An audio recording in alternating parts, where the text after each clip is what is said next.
this one is we're getting near the end. Starting in Chapel Hill, North Carolina, Tar Heel land, and moving up north. I was constantly thinking about how, as you go across the land, you have to switch your team affiliations. Here, I'm a Tar Heel, but also I passed Duke, so you become a Duke.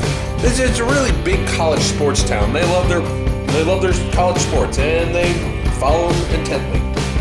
But moving through and kind of going through the back roads of NC, you kind of see how calm and peaceful some of these areas are. I constantly think that as I'm kind of going through what exactly these people do or what they think. Here I am on this extraordinary journey going across the country, and half the people I meet, well, they don't know that I'm doing it or what they're doing at the time. It's kind of an interesting retrospective to think about what's going on in this place. But we keep moving on, keep going. The issue is that you gotta be on these peaceful streets. A lot of interesting areas to find, a lot of curious things to kind of bump into when you finally get to Virginia.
Well, the unfortunate thing is that because I've damaged some of the screws on the bike and I have to get them fixed, I can't really ride off-road anymore. So trails like this have to go unexplored for the time being.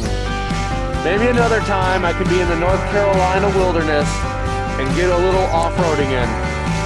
But in the meantime, there's plenty of good roads, plenty of fun, everything to be had. I kind of wonder how that sign got dinged up, but hey, not gonna find that out today.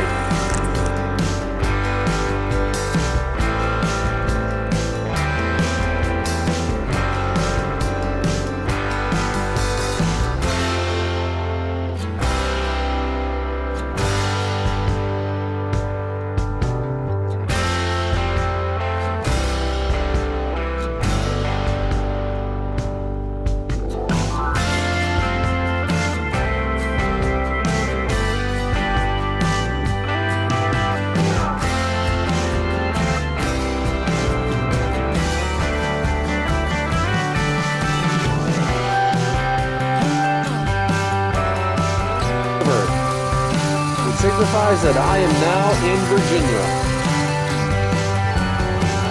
Not that I can really tell you where the sign was. I passed it at some point. I must not have been paying attention. But from here, we're moving closer and closer. The trip is coming closer and closer to a possible conclusion, and it's sorry to see it that now we're back in Virginia. Moving back. The end of the ride, but it's been fabulous and I can't wait to see more of Virginia.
As you get to Virginia, it's impossible not to kind of think about the past of Virginia. And that's one of the things I constantly think about, of the past and kind of what I know about the areas as I move through.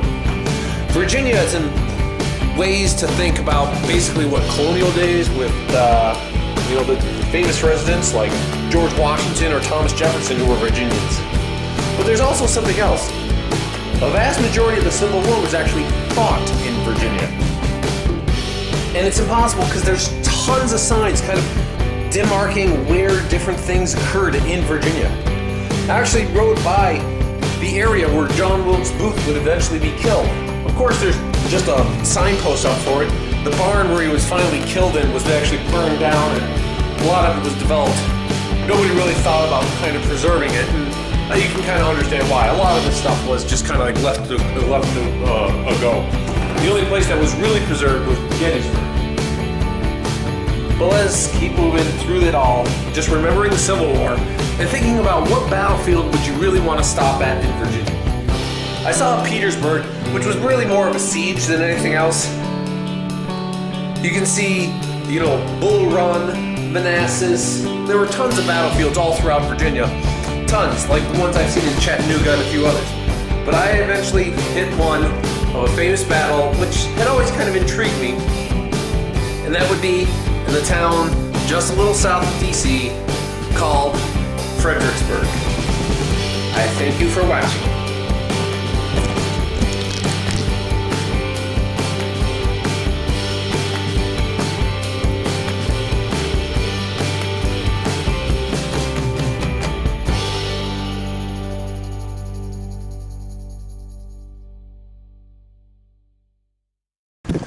Well, if you can't see where I am, it's not easy. This is Fredricksburg, Virginia. The thing about Fredricksburg, it's the site of a very famous Civil War battle, where basically the Union got mauled down for... Well, this is the wall, a replica of the wall, not the actual wall. And this is not the sunken road, the replica of the sunken road.